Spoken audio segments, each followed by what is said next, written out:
Hey Weasleys, this is Charlie, and you're watching the Burrow. So it is the first week of December, which means that NaNoWriMo is officially over. And what a crazy sort of transformative month it was. It started out with me sort of really not sure that I was going to be able to succeed at this project rather, I should say. But at the end, actually by November 24th, I had passed the 50,000 words mark, and by the end of November, I'm at just about 64,000 words on the story, which is pretty exciting. But I'm actually only halfway through. So what I want to talk about today is sort of the things that I took away from the NaNoWriMo project and what I feel like I'm going to be doing over the next couple weeks. So one of the things I think I made perfectly clear in regards to NaNoWriMo was that I didn't really like the feeling of just pumping out words for the sake of pumping out words, right? A lot of the times I knew where I was going, but the words didn't feel like they had any real value.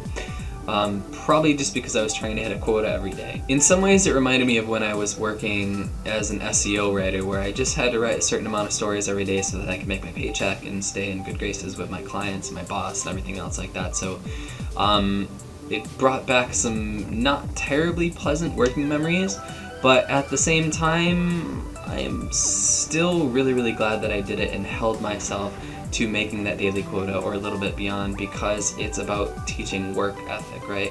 And to be quite honest, I hadn't really had much of a work ethic, at least in regard to my own writing for too long, right? All of my work ethic seemed to be going towards my day job as a teacher instead of towards my writing, which, while I'm passionate about teaching, my passion for my writing, at least when I think about it, is quite a bit more intense.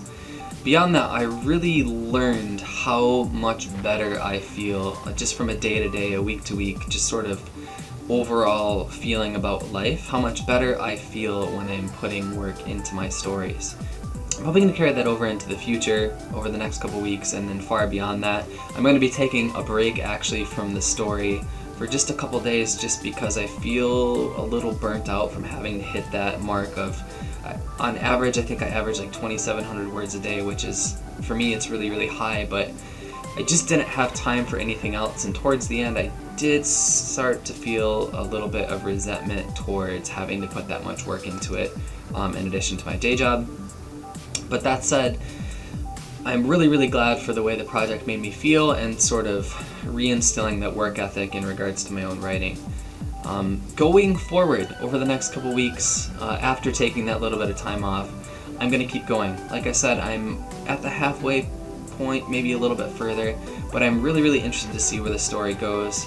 I think probably realistically, even after I edit and shine it into something that somebody would want to read, I don't know really that the story is going to go anywhere as far as being published or anything like that, simply because I don't know how much demand there is for a story that is set in the so-called Far East in the late 19th century. It's just sort of super niche.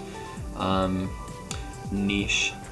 yeah, but anyway, we'll see what happens. I'll cross that bridge if in fact we come to it.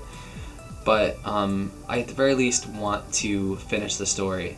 This is by far the longest work I have ever completed. It's not finished yet, I should say, but this is the longest I've ever stuck with a story. This is the longest piece I've ever created, so I'm really motivated to finish that, even if it does end up being that first finished novel that so many people talk about that gets put in a drawer and never really talked about again. It's fine. It's about the experience. So I'm not sure I really have all that much more to say about this first experience with NaNoWriMo. If you're thinking about doing the Camp NaNoWriMo stuff in the spring, I really recommend you do it. Or if you're thinking about doing this next year, please do it. There are some definite downsides, which I've talked about in this video, but also in my sort of ill-fated weekly update series that actually only had 2 updates. But it's well worth your time if you're trying to figure out if you have the motivation to put in this kind of work, which is sort of required, I guess it seems, for a work of this size.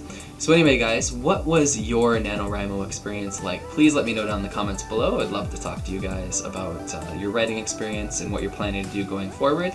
And please be sure to check out Emily's updates from NaNoWriMo from beginning to end.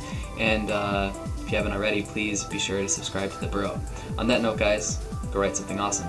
Hey Weasleys. Today is day 27, which means it's Friday of week 4 of NaNoWriMo 2015. So right now I'm sitting at just under 28,000 words, which for me